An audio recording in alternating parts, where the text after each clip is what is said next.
So I have a lot of people asking in my videos if any of these machines are actually profitable. So I thought today we'd make this video to go over kind of the profitability, why we would be looking at the profitability of a Bitaxe, and kind of Bitcoin mining in general. So this video is kind of to educate the newer people that are coming into the Bitaxe scene and kind of showing you the real figures behind all of these miners that you see here. For those that don't know, this is a Bitaxe miner and it does solo mine Bitcoin, but you can also pool mine Bitcoin using it.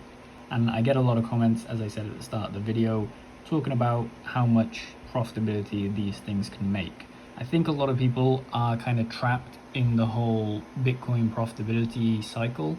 So that means that they want to make money and they see crypto mining as a great opportunity to make profit basically from nowhere. And the calculations are kind of out there, so you can figure out how much you're actually spending to how much you're getting in terms of the electricity cost. And that's why a lot of people flock to crypto mining, to see if they can make a quick amount of money, basically. So I do want to preface, if you are new, these are mainly designed for solo mining. So this is a Bitaxe Gamma that you see right here, and that is got a 1.2 terahash chip underneath. That is a Bitaxe Gamma as well. That is a Supra and that is a Max. This is a nerdqaxe++, which has 4 chips underneath, so 4 of them, and that does around 4.6 or 5 terahash, and same goes for this one. This is a Zybit 8. As I said, these are all solo mining, or meant to be for solo mining, but you can be profitable on them, and that's mainly what this video is going to be talking about. I do also want to note as well that I think that these should be used purely for solo mining, and you shouldn't really chase the profitability with these, even though when we look at the figures, it can be profitable in certain situations to actually buy these and run them. But if you're looking for profitability, just go for an ASIC miner, or you can actually flip the script a little bit and buy an ASIC miner for solo mining, which is what most of these are used to do. And also I want to educate in this video people that are chasing those profits kind of into why you should be solo mining, just even with a small kind of device like a Bitaxe, because it does help decentralize the network eventually, and the education behind that is going to further the Bitaxe movement and the solo mining of Bitcoin into the future. So hopefully these videos can last for quite a couple of long years and people will still come back to them and learn about Bitcoin mining or Bitcoin solo mining in kind of current times. So we're going to be covering all of the numbers in this video, but before we get into that, I'd like to thank the sponsor, Crypto Miner Bros. Since 2018, CryptoMinerBros.com has been the premier site for top-tier crypto mining hardware, earning the trust of miners across the globe.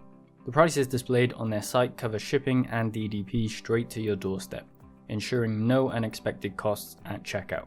They deliver to over 100 countries and even provide lower invoicing options to help you cut down on customs fees. Payment is a breeze with options like direct bank transfer or cryptocurrencies including Bitcoin, USDT, or Ethereum. With over 250 ASIC options, they stock some of the channel's favorites like the Bitaxe, the Bitaxe Touch, and the Avalon Nano 3S. Join tens of thousands of happy customers who rely on CryptoMinerBros.com for dependable hardware fulfillment, clear pricing, and a top-notch service. Check out CryptoMinerBros.com today, link in the description. So those that are interested in crypto or at least Bitcoin pool mining will probably know that this website here is called Mining Pool Stats, and it lists out all of the Bitcoin pools out there. So you can see all of the top pools, and this is normally where you'd mine to actually gain profitability from ASIC miners. So you pool together all of your hash rate and you take a cut of blocks when they're hit, depending on how much hash rate you submit to the pool. A lot of you will be familiar with this if you've done pool mining with any other cryptocurrencies or just Bitcoin pool mining, and maybe you're interested in Bitcoin solo mining with the hope that you actually hit a block. So over time, I think we've seen more and more pool mining out of crypto miners or just Bitcoin miners in general, and that is leading to the centralization into the pools.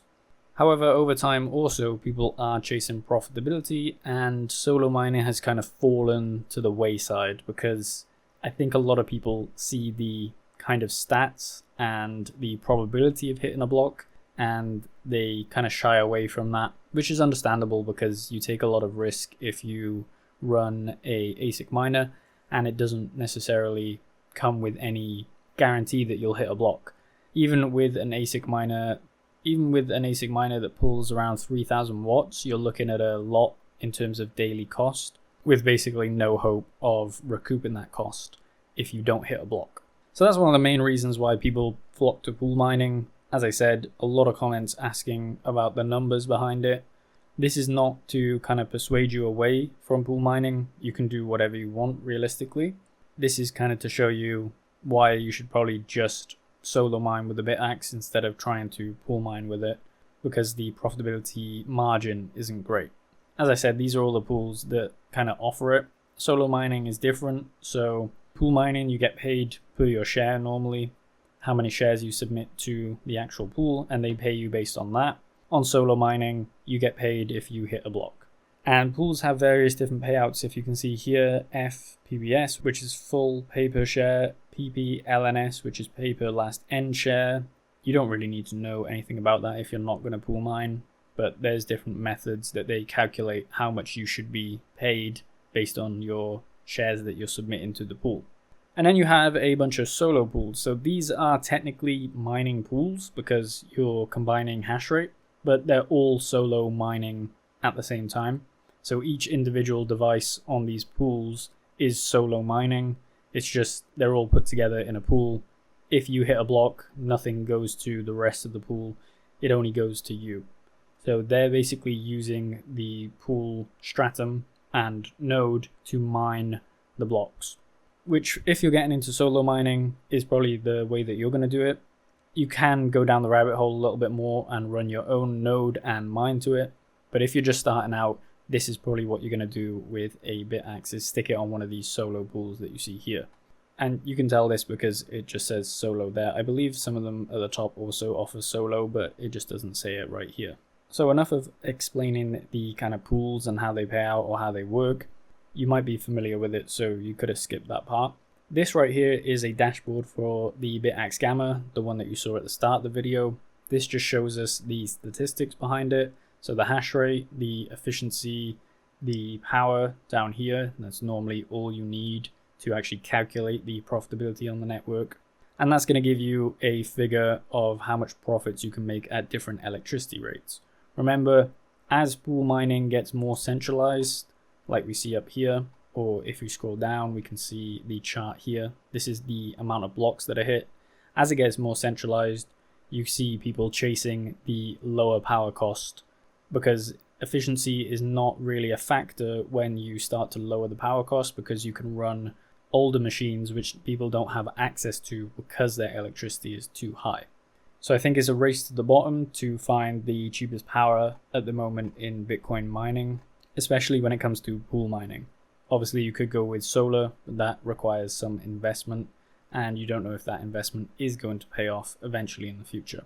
So as I said, this is the dashboard for how much terahash we are computing or hashing at on the Bitaxe Gamma. We do have a myriad of these miners, as you saw at the start of the video. We have the nerdqaxe++, which we can also display the profitability in this video as well.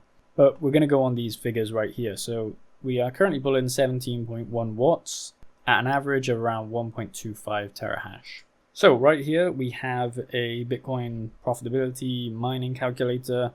A lot of them are very good at displaying the actual figures, and they can give you relatively accurate figures on the profitability of Bitcoin mining.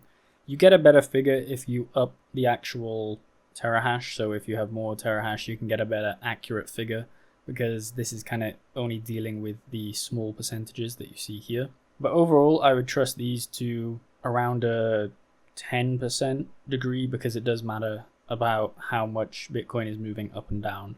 So that is constantly changing. And then by the time that you wanted to get a miner, it could have changed by then. So you can't really take this as a figure that you would base your buying of ASIC miners on at the current time, because it will change over time constantly.